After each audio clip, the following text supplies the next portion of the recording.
우리는 지금까지 4번에 걸쳐서 예수님께서 천국을 비유로 설명하시는 말씀을 들었습니다. 첫 번째는 천국은 씨 뿌리는 비유와 같다고 말씀하셨습니다. 씨 뿌리는 비유. 두 번째는 가라지 비유였습니다. 그리고 세 번째는 겨자씨 비유였고 네 번째는 누룩의 비유였습니다. 이 네 가지 비유는 천국의 본질과 모습에 관한 천국은 어떤 것인가, 천국의 본질은 어떤 것인가를 네 가지 측면에서 예수님께서 설명하신 것입니다. 우리는 이 예수님의 비유를 통해서 배운 것이 있습니다. 그것은 천국은 얼마나 오묘하며 또 얼마나 짙고 참 상상할 수 없는 놀라운 그 말씀의 세계라는 것을 배우게 되었습니다. 동시에 이 천국이라고 하는 것은 우리의 삶과 멀리 떨어져 있는 하나의 이상세계가 아니라 우리가 살고 있는 역사와 현실과 아주 밀접하게 관계되어 있는, 바로 천국은 우리 안에서부터 시작되는, 그래서 그것이 점점 커져서 역사와 세계와 그리고 우주에까지 이 천국이 확장되는 것을 우리는 보았습니다. 여러 사람들이 천국에 대한 여러 가지 질문을 합니다. 그것이 개인적인 것인가, 사회적인 것인가, 과거적인 것인가, 현재적인 것인가, 미래적인 것인가라는 많은 질문을 하는데, 천국에 관한 어떤 형태의 질문도 다 부분적인 것에 불과합니다.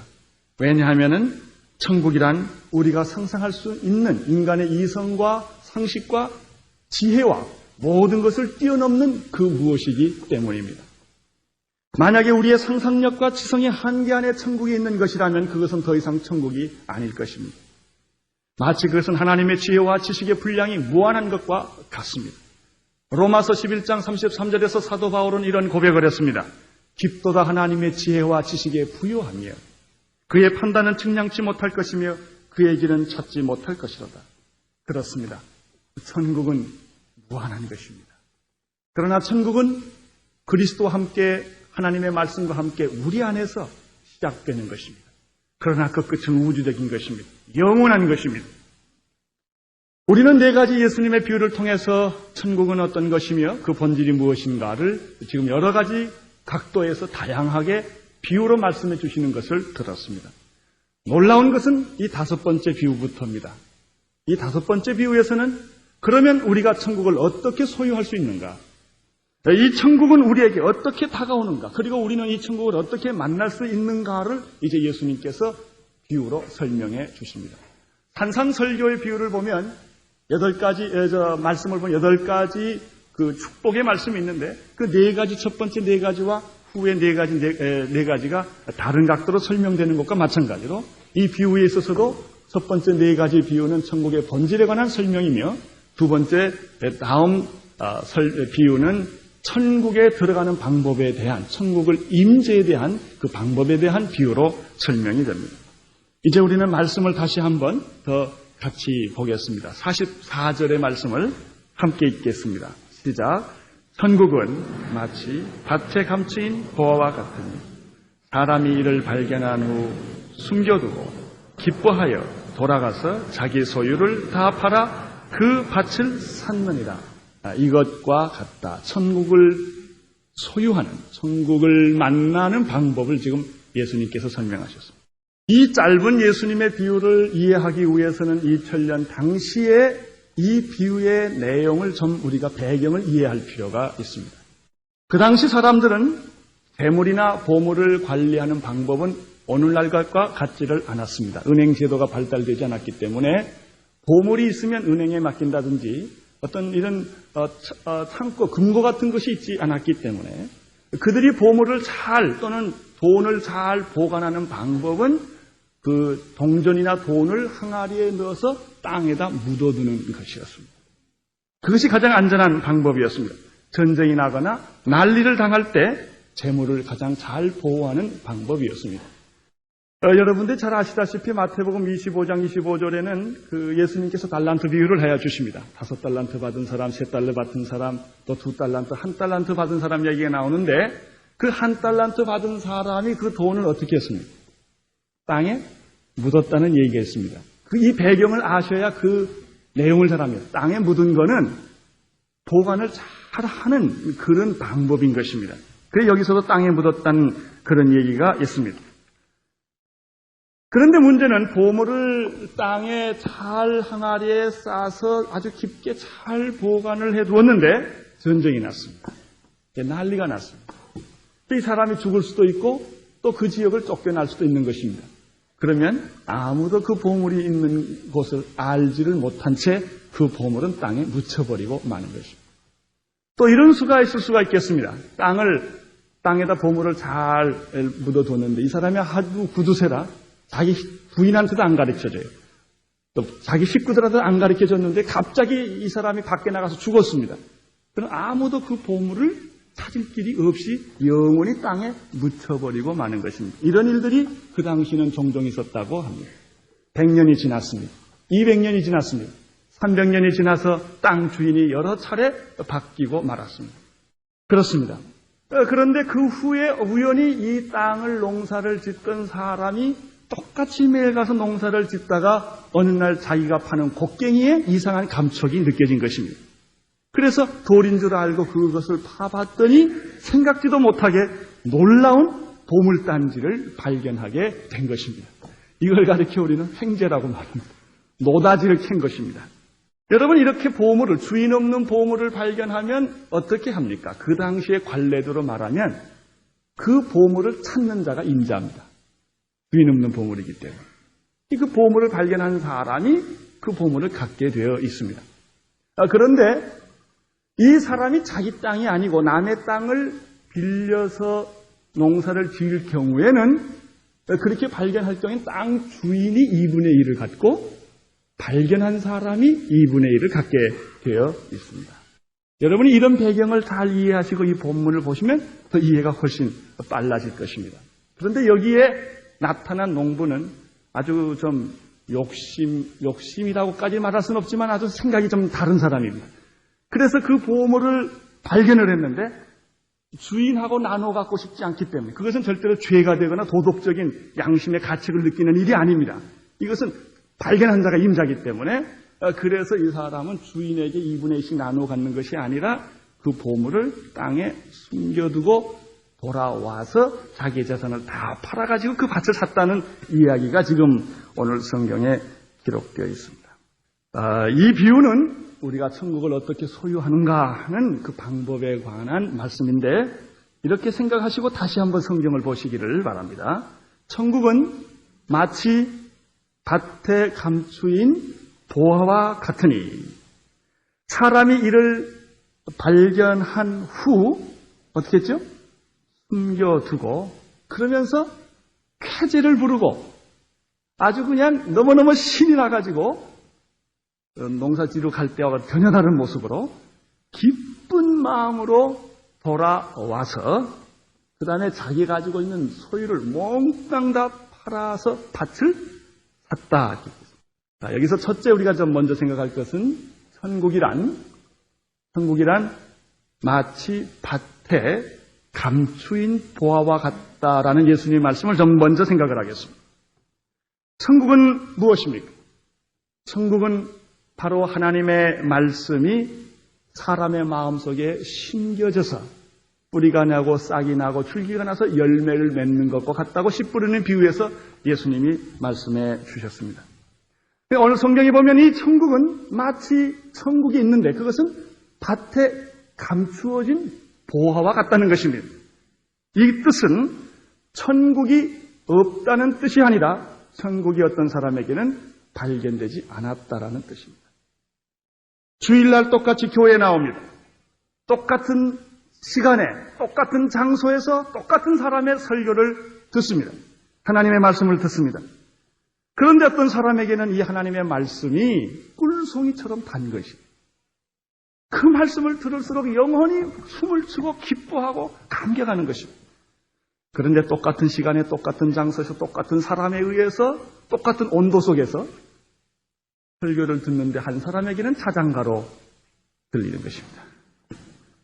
이 말씀이 한 사람에게는 숨겨졌고 어떤 사람에게는 말씀이 한 사람에게는 드러난 것입니다. 들어도 모르고 보아도 모르고 만져도 이해할 수 없는 사람들이 있습니다. 그것은 천국이 없는 것이 아닙니다. 말씀이 전해지지 않은 것이 아닙니다. 그 사람에게 감추어진 것입니다. 천국은 마치 밭에 감추어진 보화와 같다라는 뜻은 어떤 사람에게는 전혀 천국이 느껴지지도 이해되지도 만져지지도 않는다라는 뜻입니다. 예수 그리스도께서 우리를 위하여 십자가에 못 박혀 죽으시고 3일 만에 다시 부활하셔서 지금 성령을 통하여 우리 주님은 우리와 함께 계십니다. 그러나 전혀 느낄 수가 없는 것입니다. 그분이 없는 것이 아닙니다. 계시는데 느껴지지 않는 것입니다. 그분에게 보여지지 않는 것입니다. 그분에게 들려지지 않는 것입니다. 이것은 마치 천국이 감추어진 보화와 같이 그 사람에게는 숨겨져 있다고 하는 뜻입니다. 천국이 느껴지지도 보여지지도 예수 그리스도가 알아지지도 체험되지도 않았을 때 이 사람의 인생을 가리켜 절망이라고 말합니다. 모든 것은 의미가 없습니다.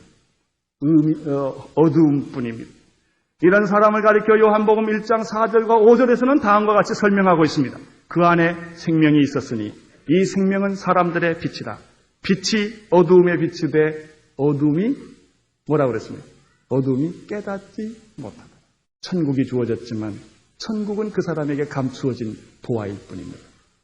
요한복음 1장 11절에 예수께서 자기 땅에 오매 자기 백성이 영접지 아니하였다라고 말한 것과 같은 것입니다. 빛이신 예수, 생명이신 예수, 그분이 인간의 몸을 입고 말씀이 인간의 몸을 입고 육신을 가지고 세상에 왔음에도 불구하고 전혀 그 기쁜 소식과 상관없이 살아가는 사람들이 이 세상에는 너무나 많이 있습니다. 과거에도 우리는 그런 사람 중에 하나였습니다. 그런데 이 감추어진 보화가 어느 날 우연하게 전혀 예기치 못하게 이 사람에게 발견된 것입니다. 이 농부는 보화를 캐기 위하여 마치 100년 된 인삼 캐기 위하여서 산에 가서 돌아다니는 그런 사람이 아닙니다. 전혀 예기치 못하게 오늘 또 똑같이 지루하게 반복된 생활의 연속 속에서 그는 농사를 지었는데 어느 날 갑자기 예기치 못하게 이 보화가 이 사람의 괭이에 걸린 것입니다.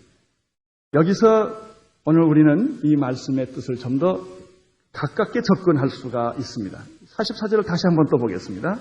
천국은 마치 밭에 감추인 보화와 같으니 사람이 이를 발견한 후에 숨겨두고 그랬는데 이 44절을 한번 보면 분명히 예기치 못한 발견이요 우연히 발견된 것으로 이렇게 나타나 있습니다. 여기에 천국을 접근하는 두 가지 방법이 있다는 사실을 우리는 깨닫게 됩니다. 첫 번째는 오늘 성경에 나타난 밭에 숨긴 보화처럼 천국은 어느 날 우연히 내게 발견되는 것입니다. 이게 첫 번째 방법이에요. 어느 날 우연하게 예기치 못하게 천국이 내게 발견되고 접근되는 것입니다. 그러나 또 한 가지 천국을 접근하는 방법은 다음 주에 설교할 내용입니다. 이 밭에 감추어진 보화와 같이 아주 비슷한 비유가 그 다음에 나옵니다. 그것이 뭐냐면은 값진 진주를 찾아다니는 장사꾼과 같다는 비유입니다. 이 두 번째 비유는 첫 번째 비유와 전혀 다릅니다. 값진 것을 찾은 것은 같은데 두 번째는 아주 그 참 산전수전 다 겪으면서 말할 수 없는 고생을 하면서 값진 진주를 자기가 스스로 애써 구하는 것입니다. 불교도 가보고 마호메트교도 가보고 철학도 해보고 산에도 가보고 수없는 인상의 구도자적인 삶을 살다가 지치고 고통을 당하고 여러 가지 어려운 역경을 파도를 거치면서 드디어 예수 그리스도를 나중에 이 발견한 사람의 경우는 후자에 속합니다. 이것은 제가 다음 주일날 여러분하고 말씀을 나누겠습니다. 여러분 우연히 천국이 발견됐던 자기가 애쓰고 수고하고 고생해서 천국이 발견됐던 어쨌든 천국이 발견된 사실은 결론적으로 보면 귀하고 아름답고 축복된 사건입니다. 그러나 어떤 사람에게는 이렇게 천국이 나타나기도 하고 어떤 사람에게는 이렇게 나타나기도 합니다. 오늘은 그 첫 번째 천국이 우연히 어느 날 갑자기 예기치 못하게 이 사람에게 발견된 경우에 대해서 우리가 생각을 해보겠습니다. 베들레헴의 근방에 양치는 목자가 있었습니다. 그는 매일 양을 보호하는 양을 치는 사람입니다. 밤이 되었습니다. 그날 밤도 이 목자는 양을 치기 위하여 똑같이 그는 그 산에서 양들을 보호하고 있었습니다. 그런데 갑자기 그날 밤에 갑자기 천사가 나타났어요. 이 목동들에게 나타났습니다. 그리고 다음과 같은 음성이 들렸습니다. 다윗의 동리에 너희를 위하여 구주가 나셨으니 곧 그리스도 주시라. 이 사람은 깜짝 놀랐습니다. 천사를 기다리고 있었던 것이 아닙니다. 그런데 갑자기 나타나서 이 음성이 들린 것이요. 그들은 두려워했어요. 놀라지 말라. 여러분, 이 목동들에게는 그날 밤 이 사건이 얼마나 큰 충격과 두려움이었겠습니까? 그러나 그날 밤 사건 때문에 그들은 인류 최초로 어린 양 아기 예수 그리스도가 마구간에 태어나는 첫 번째 방문객이 되었다고 하는 사실입니다. 요한복음의 4장에 보면은 수치스러운 삶을 살고 있었던 한 여자가 있었습니다. 모든 사람에게 거절을 당하고 모든 사람의 비웃음을 받는 한 여자. 그는 남편을 5이나 가지고 있었던 그런 여자였습니다. 그는 사람을 만나기가 싫었습니다. 그래서 아무도 오지 않는 햇빛이 내려져 있는 정오에 물을 뜨러 우물가에 왔었습니다. 그는 예수를 만나러 온 것은 아니었습니다. 매일매일 반복되는 무의미한 삶의 한 연속이었습니다. 그런데 예수님이 바로 그 자리에 계셨습니다. 예수님은 피곤하여 우물에 물을 얻어먹으려고 거기에 충격적인 만남입니다. 예기치 못한 만남입니다. 우연한 만남입니다.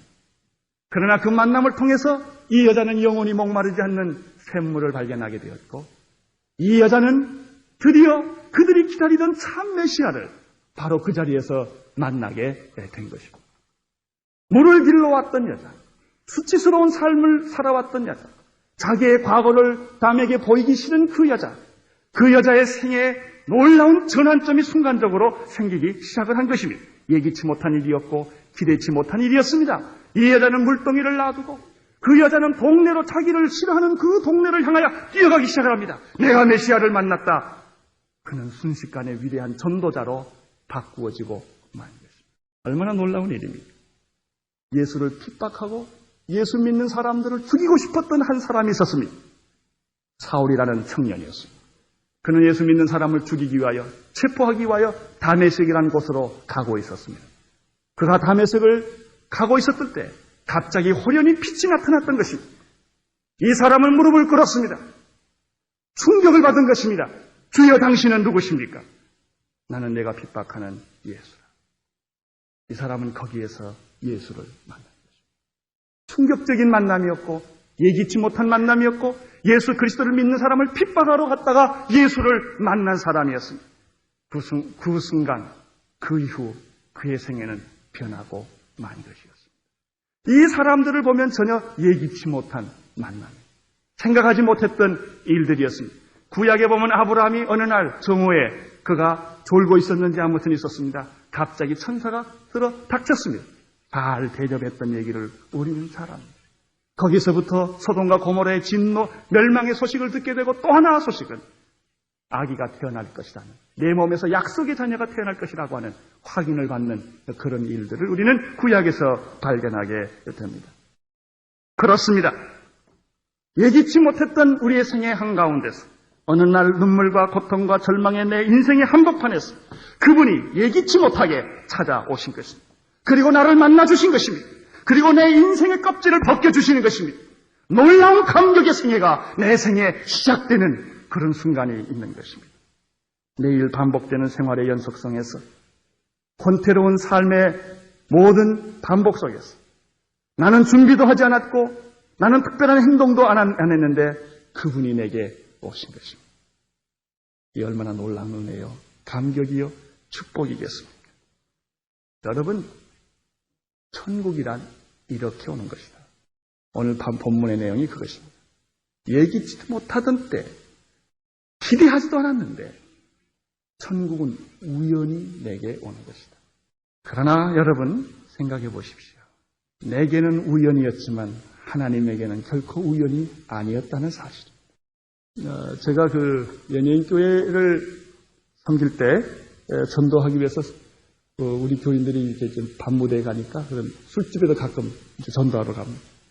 가다가 신부님을 거기서 또 전도하러 오신 신부님을 만났어요. 둘이서 이제 이런 얘기 저런 얘기 하다가 어떤 분이 이런 질문을 했어요. 신부님, 왜 신부님이 되셨어요? 팔자지요. 아니, 신부님도 팔자라고 그럽니까? 당신은 팔자라고 그래야 알아듣지 섭리라고 그러면 알아듣겠어.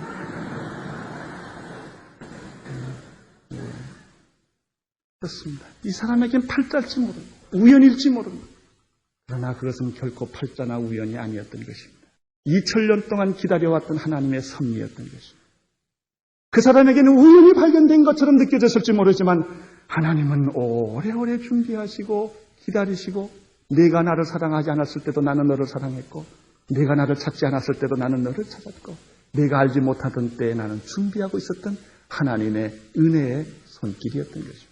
어떤 사람을 사랑했는데 우연히 예수 믿는 사람을 한 여자가 사랑하게 되었습니다. 그래서 할 수 없이 예수 믿는 집에 시집을 가게 됐습니다. 그것이 그렇게 축복의 기회가 될 줄을 누가 알았겠습니까? 한 남자를 사랑했던 것이 하필이면 예수 믿는 사람을 사랑했던 것이 할 수 없이 그 집에 가서 교회 따라다니고 그리고 예배를 드리다가 이 여자는 구원을 받게 된 것입니다. 어떤 사람이 직장을 들어갔습니다. 근데 재수없게 예수 믿는 사장이었습니다. 아주 골치 아파. 그런데 이 사람이 믿음이 좀 좋든지 자기 직장에서 월요일 날마다 예배를 드립니다. 직장 예배. 코 깨듯이 직장 예배 할 수 없이 따라갑니다. 그러나 그것이 그 사람에게 천국을 발견할 계기가 된지를 누가 알았겠어? 그것이 한순간 그 사람의 생애를 변화시켰던 것입니다. 어떤 사람은 미션 스쿨학교에 갔습니다. 학점을 따기 위하여 할 수 없이 지겹게 채플에 참여하던 것이 그 사람이 하나님의 자녀가 되는 계기가 될 줄을 누가 알았겠습니까? 그것이 우연히 예기치 못하게 생각지도 못하게 천국이 그에게 다가온 것입니다. 이 사람에게는 우연으로 받아들였지만은 하나님에게서는 놀라운 계획이었고 준비였고 그 사람을 사랑했던 하나님의 섭리였던 것입니다. 천국은 이렇게 오는 것입니다. 내가 찾아서 만나지는 것이 아니라 이렇게 주어진다고 하는 것이 오늘 성경의 말씀입니다. 나는 나의 인생의 길을 의미 없이 지나갔으나 하나님은 의미 있게 나를 만나 주셨고 나는 우연히 행동했으나 하나님에게는 필연적인 행동이었던 것입니다. 그래서 주님을 만나게 된 것입니다. 내가 우연히 어떠한 모임에 갔다가 내 생애가 변한 것입니다. 나는 우연히 한 행동을 했는데 누구를 만났는데 그것이 내 생애를 뒤집어 놓은 것입니다. 친구 따라 우연히 놀러 가서 가봤더니 수양회였어. 좋은 데 있다고 물 좋고 산 좋고 가보자고. 그래서 속아서 가봤는데 수양회였어. 가서 신경질을 막 냈는데 떠날 때는 나는 찾았네. 내 인생을 찾았네. 나는 영혼을 찾았다. 이렇게 고백하고 돌아오는 것입니다. 여러분, 이 얼마나 놀랍고 감격스럽고 얼마나 놀라운 축복의 사건입니까? 그렇게 구창케 부인이 10년 동안 쫑알쫑알대면서 예수 믿자고 하고 아주 구창케 나를 만듭니다.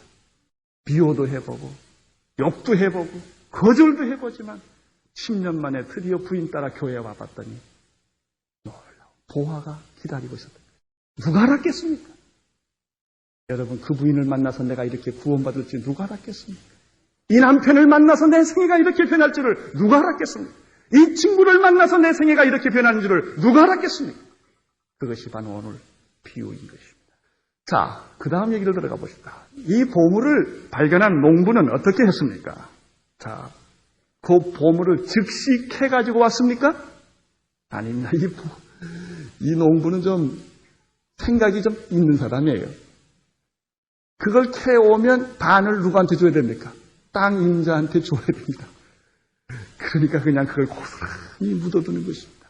그래서 성경에 보니까 그 보물을 숨겨두고 그 다음에 뭐라 그랬어요? 뭐 하면서? 기뻐하면서 돌아왔다 이렇게 되어 있습니다. 이 보물은 그 땅의 이 주인은 이 보물을 발견한 사람은 땅 주인이 아닙니다. 그래서 보물은 꼭 땅 주인에게 돌려줘야 하는 것도 아닙니다. 이건 도덕적인 문제가 생기는 것이 전혀 아닙니다. 어떤 사람은 이 배경을 모르면 이 사람이 좀 비양심적이 아니냐, 남의 거 훔치는 거 아니냐라고 오해할 수 있습니다만은 절대 그런 것이 아닙니다. 보물을 발견했습니다. 사랑하는 성도 여러분, 이 농부의 입장을 생각해 보십시오. 남의 땅을 빌려서 땅 붙이게 하는 사람의 신세가 어느 정도일까? 그 사람이 보물을 발견했는데 상상할 수 없는 보물을 발견한 거예요. 이 사람이 성경에는 기뻐해서 돌아왔다고 그랬는데 제가 분명히 상상하건대 그날 밤 그 사람 잠 못 잤을 거예요. 그리고 자기 살을 막 꼬집어 봤을 거예요. 이게 사실인가? 사실인가? 자다가도 깨고 그리고 항상 그 목은 이렇게 삐뚤고 바지는 그릇 갔을 거예요.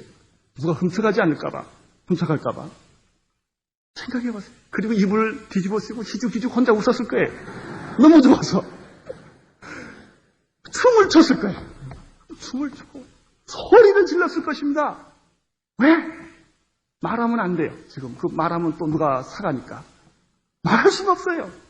이 사람은 발견했어요. 한번 상상을 해봤어요. 그 사람은 더 이상 비참하게 살지 않아도 된다는 생각이 그 순간부터 들었을 겁니다. 이제 나는 이렇게 지겹게 사는 것은 끝났다. 어눌러서. 그 마음이 그 순간에 들었을 것입니다.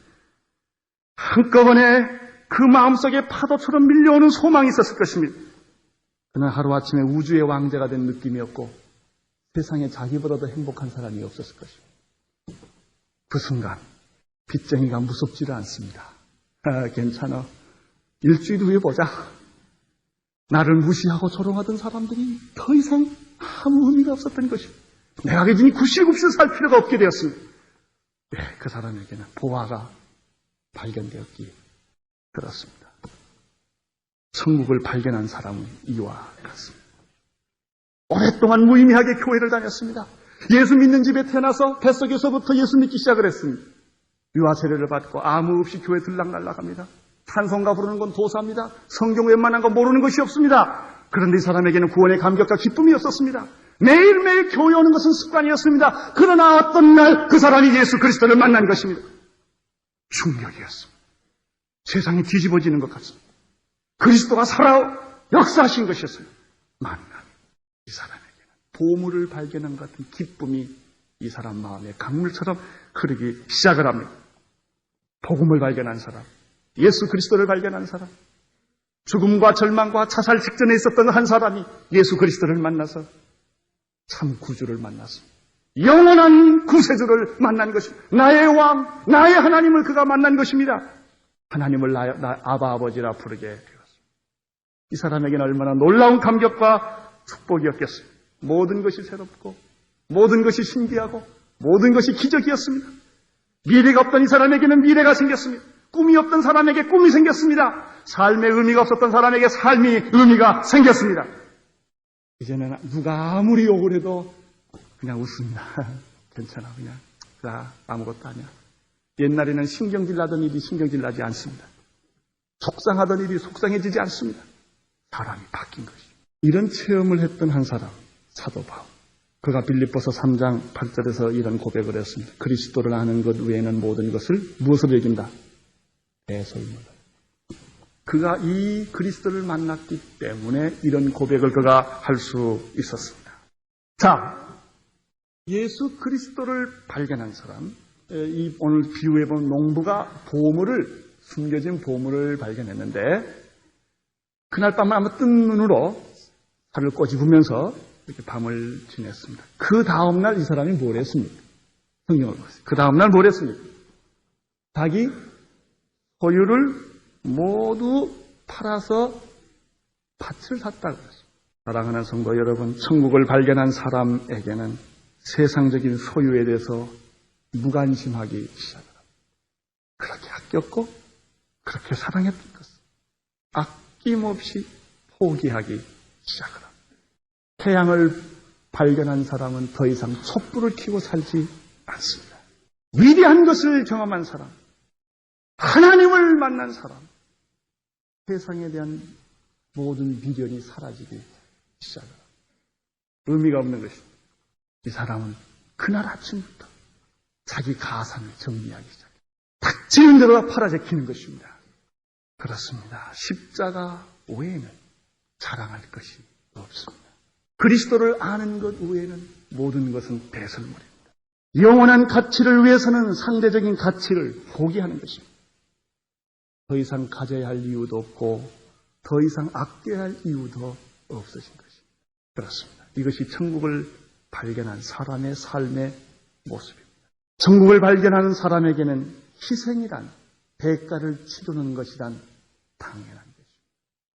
힘써 희생하지 않습니다. 이런 사람 있죠? 여러분, 선을 행하기가 쉬워요? 악을 행하기가 쉬워요? 예?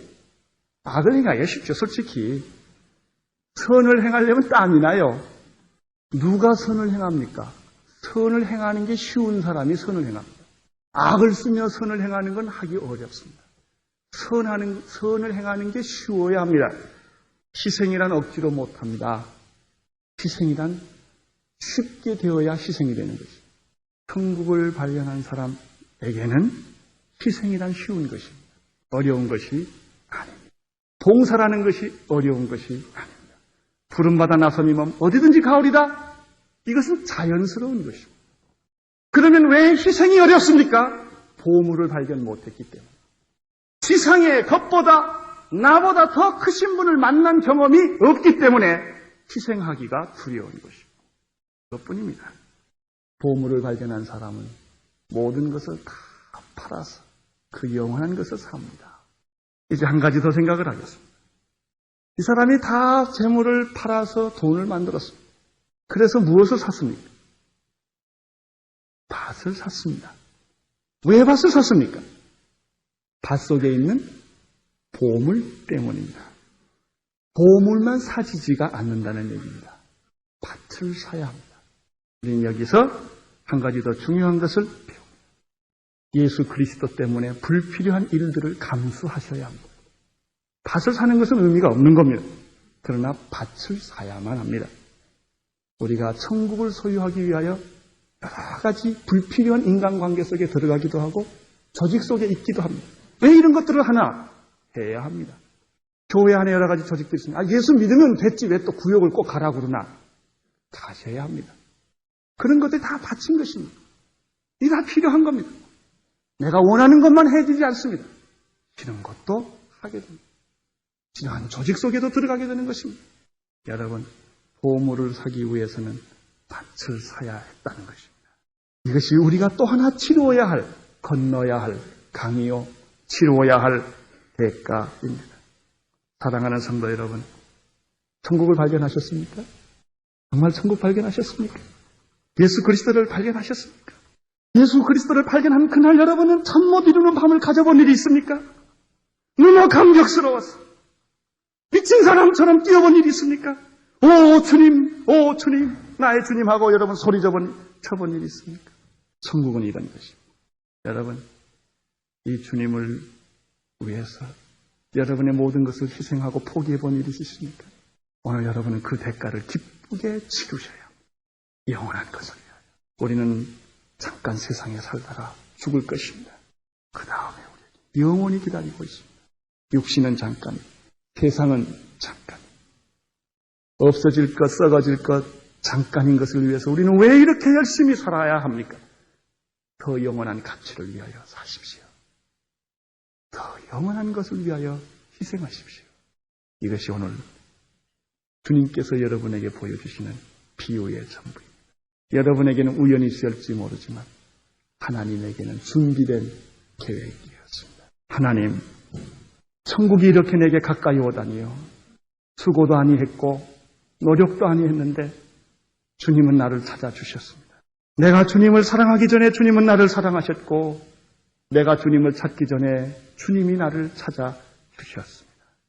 오 주여, 그럼에도 불구하고 우리는 너무나 세상에 얽매여 사는 습관의 노예가 되어 있습니다. 죄로 물든 우리 인간의 본능의 소욕대로 살아왔습니다. 주님, 이 보물을 발견한 농부의 심정이 우리에게 있게 하여 주옵소서. 이 보물을 발견한 농부가 자기의 소유를 다 팔아서 그 밭을 샀던 것처럼 그런 희생과 대가를 치르는 기쁜 마음이 있게 하여 주시옵소서. 예수님 이름으로 기도드리옵나이다.